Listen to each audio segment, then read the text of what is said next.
Malika Sherawat. Thank you for having me on your show. বলিউডের এক সময়কার অন্যতম আবেদনময়ী অভিনেত্রী মল্লিকা শেরওয়াত সম্প্রতি ঠাট্টার ছলেই তার দেয়া এক সাক্ষাৎকারের উপস্থাপিকা ঐশ্বরিয়া মোহন রাজকে দাঁতভাঙা জবাব দিলেন। অবিবাহিত মল্লিকাকে যখন ওই উপস্থাপিকা বিয়ে সম্পর্কে জিজ্ঞেস করেন, তৎক্ষণাৎ মল্লিকা ওই উপস্থাপিকার হাতে থাকা ডায়মন্ডের আংটিকে ইঙ্গিত করে বলেন, তোমার হাজব্যান্ডের দেওয়া ডায়মন্ডের আংটিটা কিন্তু খুবই ছোট, কিন্তু দেখো আমি অবিবাহিত হওয়া সত্ত্বেও 15 ক্যারেটের ডায়মন্ডের রিং পরি। I am not married. But see my ring. Married or unmarried की कहानी। জালেবি বাই খ্যাত মল্লিকা সিঙ্গেল জীবনে কতটা সুখে আছেন তার ছোট্ট একটা ইঙ্গিত দিয়ে দিলেন এতটুকু কথার মাধ্যমে।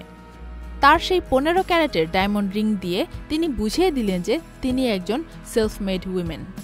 সুচতুর মল্লিকা এই বিষয়টিও পরিষ্কার করেন যে তার কাছে বিয়ের চেয়ে ডায়মন্ডের ক্যারেটের মূল্য অনেক বেশি।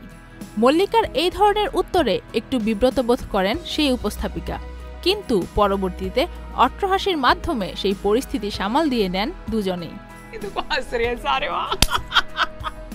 তবে নেটিজেনেরা প্রায় 50 বছর বয়সী মল্লিকার এই বিচক্ষণতার প্রশংসা করেছে খুব।